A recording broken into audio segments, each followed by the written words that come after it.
When I became the mayor of the city of Cape Town, we had a housing backlog of 400,000. We've reduced the backlog to just over 230,000 now. Still a long way to go, but we're reducing the backlog. So that is one of the critical priorities in the city, is finding the land, finding the resources to build more houses. But remember, we can't build houses for everyone. As government, we are qualified to who we can build houses for. We can only provide houses to people who earn between 0 and 3,500 rand per month. The people earning more than 3,500 rand per month, that is not government's concern, or we're not allowed to, but it doesn't mean that we do nothing. We still help to build gap houses by making city land available and so. The second issue that is really a priority for me is substance abuse. We see too many of our children being affected by substance abuse, both alcohol and drugs. And so the city has invested about 44 million rand in the past 3 years to try and reduce substance abuse. And we had major success stories, and we've learned many lessons also. And one of the lessons that we've learned is that once you've taken a person to rehabilitation or through one of the city's matrix clinics, if that person falls back or go back into the habit again, it's much more difficult the second time to rehabilitate that person. So we looked at an aftercare program. So what we are doing now, we've created thousands of jobs, whereby if you have successfully done your 6-week rehab program, we then employ you through the Extended Public Works program, and then train you to go into the community, to go and find other drug users and drug addicts, and bring them out and take them to the clinics.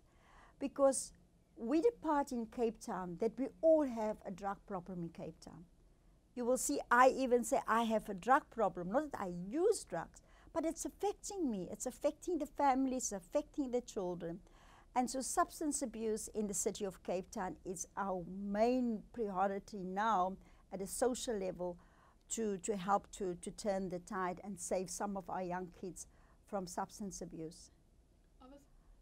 Gangsterism, just a month ago, we launched what we call a stabilization unit. The city invested over 14.2 million rand into the project. We took unemployed young people from Manenberg, from Hanover Park, from Bonteheuwel, from all over the metro, and we trained them so that we could have more visible policing, especially in the hotspots like Manenberg and Hanover Park. And they've been out there for a month now. And you know, in the month already they've been able to reduce the number of shooting incidents in Manenberg to just 1 or 2. Now, I'm almost too afraid to claim it to be a success because it's still so vulnerable. But we are looking now at increasing the stabilization unit so that we can put it out to Ottery, to Bonteheuwel, just to have that visible policing. Because linked to drugs, gangsters, because there are turf battles for the sale of drugs. And I'm fighting with our communities. Because I say to our communities, there must be something fundamentally wrong with you.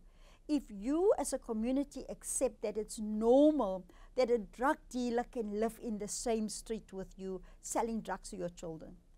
So we launch a 24-hour number, 365 days a year, where one, people can get help with drug addiction, but secondly, where they also can report the drug dealer. So we break that cycle of supply and demand. For as long as there's a demand, there will always be a supply. So we are beginning to turn the tide there, but it still remains a priority for the city. No, not completely. Not completely, unless that we don't see government as the only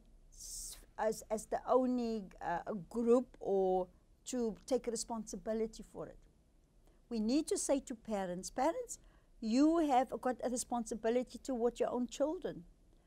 We need to get into our schools more social workers.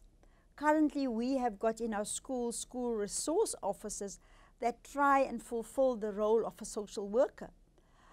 We need to get the police and the Metro Police, because remember, the South African Police Services does not fall under the metropolitans. We've got only a third of what SAPS has got. We've got our own Metro Police. And what do government do now? The Metro Police is working. It supplements the work of the South African Police Services. There's a bill before Parliament now where they want to take the Metro Police into the South African Police Services. Government is just hell-bent on whatever is working they want to destroy. But we will be fighting the incorporation of the Metro Police into the South African Police Services as high as the Constitutional Court.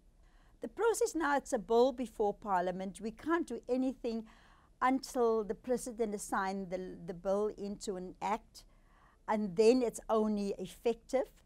At that stage only we can go to the High Court and challenge it, because the Metro Police is contained in our Constitution.